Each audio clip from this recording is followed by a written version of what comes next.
वह आपको स्नान करते देख बोला, स्नान तो बहुत आनंद के साथ कर रहे हो, परंतु स्नान के बाद भोजन का आपने क्या प्रबंध किया है? अर्थात स्नानोपरांत क्या खाओगे? पढ़ी दीनो करिम जन आवहु तत्काला, अपनो ही यहाँ बटत निज फिर आपने धीरज लाल जी द्वारा लिखित पत्र उन्हें दिया। पत्र पढ़कर उन्होंने वहीं आपके निवास की व्यवस्था कर दी। उनके घर के पास ही सत्संग मंदिर भी बना हुआ था। उदर भरी हृदय जुरावहु। अच्छा, स्नान करके जल्दी आ जाओ और यहाँ के कृपालु महाराज नित्य सदा व्रत बांटते हैं, जाकर वहाँ से भोजन ले लो। जाकर वहाँ से भोजन ले आओ 3 दिन तक और भरपेट भोजन खाकर हृदय को शांत कर लो। संतों के पवित्र ज्ञान का उपदेश श्रवण किया। संत मत के जिन गुप्त रहस्यों का स्पष्टीकरण श्री धीरज लाल गुप्त जी भी नहीं कर पाए थे, उनका भी संतोषप्रद रहस्योद्घाटन इनके द्वारा होने से आप पूर्ण रूपेण और संदिग्ध हो गए। विविध भांति सत्य तब निज मंजिल गमन करावो। आपने उक्त साधु महाराज से यह बात कही कि आप मेरे भोजन की चिंता नहीं करें, मैं स्नानोपरांत कुछ खाकर भूख मिटा लूंगा और तब गंतव्य स्थान के लिए प्रस्थान करूंगा। गुण प्रभाव करिमा जन पनीता पह जाई। उन्होंने आपको अनेक प्रकार के सत्संग प्रसंग को बड़े ही शांति प्रेम और सुंदर ढंग से समझाया। पुनः संत वाणी की व्याख्या के साथ ही साथ बाबा देवी साहब की गुणवत्ता, विशेषता और विस्तृत सामर्थ्य तथा अद्भुत योग्यता की बातें आपको बतलाई। जब ते आपने स्नान करके दुकानदार से 2 पैसे की मूढ़ी खरीद कर खा ली। शेष 1 पैसा जो बचा उसके लिए सोचा, जब मैं दरिया साहब की समाधि पर जाऊंगा तो इसे रखकर प्रणाम करूंगा। तहाँ सो धड़कन तल आई, द्वादश मील रहे नियर आई। भाद्र मास पत्र पंख अपारा, मार्ग मिले अमित जलधारा। वहाँ से धरकंधा कुटी 12 मील की दूरी पर थी।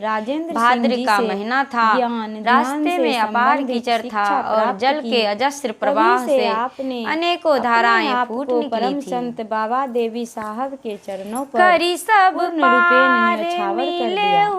तीसरे दिन संध्याकालीन उपासना की बेला में विश्राम करन थल लागा। श्री राजेंद्र बाबू ने आपको दृष्टि योग, चित्तवृत्ति निरोध की अत्यंत गोपनीय एवं कल्याणकारिणी दीक्षा देखिए आप शुभ वचन सुनाई। सभी जल स्रोतों को पार करने पर रास्ते में आपको एक बगीचा मिला। वहाँ आप जमीन पर ही लेटकर विश्राम करने लगे। उसी समय वहाँ एक सज्जन आए और आपको जमीन पर ही सोया हुआ देख सुंदर वचन बोले। कवन सुथल प्रभु संकोच रखी, यह चकित हो दीक्षोपरांत जब फिर से आपने उन्हें प्रणाम किया, तब वे बहुत प्रकार से विनय करके आपसे बोले, आप साधु होकर मुझे प्रणाम क्यों करते हैं?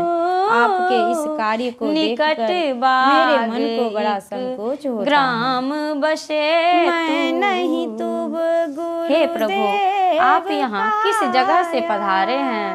आपकी इस दशा को विचार कर मैं बड़ा आश्चर्यचकित हूँ। हे सुजान, आप किस कारण धरती पर लेटे हुए हैं? यहाँ बगीचे के निकट ही एक गांव बसा हुआ है। परम गुरुदेव तहाँ जाई विश्राम करी जय पद पंकज से बचन मोर यह मैं आपका मान गुरु नहीं, लई मैंने तो केवल बाबा साहब के गए आदेश ग्राम पालनार्थ आपको तेहि भेद बतलाया है। सुनी आपके आराध्य देव तो सतगुरु बाबा देवी साहब हैं। मैं तो उन चरणों का सेवक मात्र हूँ। दीख अब सुहाता लगी गुरु वहाँ जाकर आप विश्राम कीजिए। मेरी इस बात को कृपा करके मान लीजिए। आप उनकी बातों को सुनकर निर्दिष्ट ग्राम में चले गए। वहाँ एक सुंदर भवन दिखाई दिया। जानी देवी मंदिर चली गए सबके रजनी वास हेत मन किए आपने उत्तर में कहा, प्रथम अब तक तो मैं बाबा साहब के दर्शन भी नहीं कर पाया हूँ। मुझे तो इस समय आपसे ही भजन भेद प्राप्त हुआ है, इसीलिए अभी तो मैं आपको ही गुरु मानता हूँ। मेरे लिए तो इस समय भगवती आप स्थान ही जानकर कृपालु आप स्वामी हैं। रात्रि विश्राम हाँ, हेतु आपके वहाँ कथनानुसार चले गए। अवश्य ही वर्णित सबके स्थल पर गुरु दो बाबा व्यक्ति देवी पहले साहब से हैं। ही उपस्थित थे। आप उन्हीं के पास जाकर विराजमान हो गए। जे पायो 3 माह 1 वयस रजपूते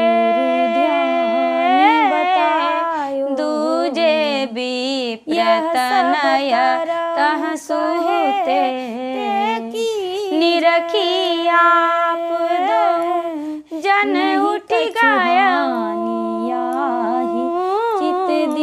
चेती वृद्ध तब फिर आपने उनसे पूछा, दरियापंथी गुरु ने जो पहले जप और उन दोनों गुरु के में रूप का एक त्राटक वयोवृद्ध क्षत्रिय मानस थे ध्यान बतलाया और था। दूसरे क्या ये ब्राह्मण सब कुमार भी थे करता रहूं? जो लेटे श्री हुए थे। राजेंद्र बाबू ने आपको कहा, देखकर हाँ, वह भी दोनों किया उठकर कीजिए, बैठ गए। क्योंकि फिर उसे वृद्ध करने से क्षत्रिय कोई बाबू ने प्रतिकूलता चैतन्य और होकर हर्ज आपसे नहीं पूछा, है।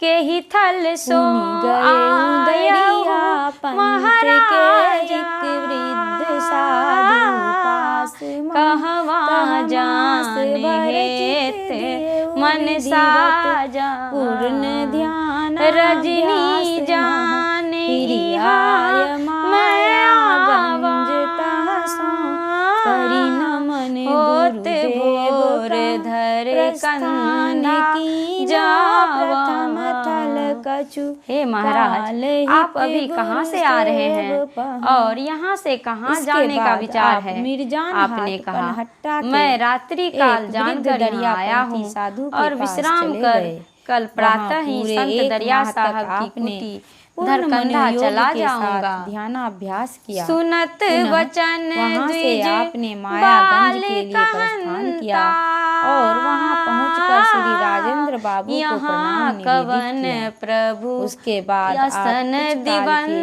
दिवंता प्रथम गुरु की सेवा एहि हेतु ते ज्योतिराम राय के लिए चल दिए। दर भाई ज्योतिराम आए जे तब कुशल असन तीनों शयन धीर मिलाप, करवाई। अरु सत्संगी सो यह सुनकर मिले ब्राह्मण कुमार ने उन्हीं कहा, गे गुरु यहाँ पर आपको कहा। कौन भोजन कराएगा? सकुशल इसीलिए ज्योतिराम राय आप गांव में पहुंचने पर किसी के दरवाजे आप पर धीरज चले लाल जाइए गुप्त एवं जो अन्य आपके सत्संग लिए अच्छी प्रेमियों तरह से से मिले। भोजन और उसके शयन की बाद व्यवस्था आप कर दे। पहले गुरु रामानंद जी के सुनियस पास गए। वचन भद्र लखी जन प्रथम ही बोला, मुनि बेस महा अमित बहाए। कवन हेत असवानी खोला एहि कह रहन देहु प्रथम यही साधु वेश में ठामा। आपको देखकर जिन गुरुदेव की आंखों से करुणा के आंसू बहने लगे थे, अब वे ही सब गुरु अपने रामा। प्यारे शिष्य के प्रति मौन एवं उपेक्षा ब्राह्मण युक्त कुमार की उदासीनता ऐसी का बातें भाव सुनकर प्रकट करके क्षत्रिय दिखलाने लगे। कुलोद्भव भद्र पुरुष ने कहा, स्वार्थ क्यों तुम ऐसा वश वचन मुंह से संसार निकालते हो? है, इन्हें इसी जगह पर रहने दो। भोजनादि का सारा प्रबंध परमात्मा की कृपा से हो जाएगा। प्रिय ते पुनियाप हेत यह सारा संसार स्वार्थ के वशीभूत है। केवल स्वार्थ बस ही देह से प्रेम करता है। पर जैसे ही स्वार्थ सिद्धि में कमी पड़ी कि सब स्नेह और संबंध भूल जाता है। क्रिया बनी रहो दरबार करो सकल जग काज, दास नरक पहुँचावते। पुनः उस सज्जन पुरुष ने आपसे कहा, हे महाराज, आप इसी जगह पर कुछ काल विश्राम करें।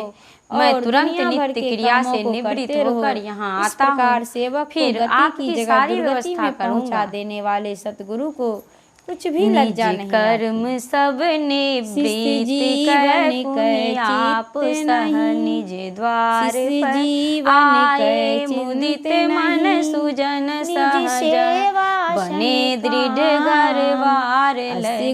हस्ती बंधे देखऊं तहाँ भय तनय तिनके थे बने। धन धाम से परिपूर सज्जन कहे भवन लागे घने। उन्हें कभी भी राम के दर्शन नहीं वे अपने नित्य कर्म से निवृत्त हो पुनः आपको साथ लेकर प्रसन्न मन अपने दरवाजे पर आए। विमल ज्ञान आपने द्वार पर एक हाथी बंधा हुआ देखा और वहाँ उनके 2 पुत्र सेवा के लिए तत्पर थे। उक्त भद्र पुरुष का पक्का मकान धन्य धान्य से संपन्न था। श्री सतगुरु महाराज की जय।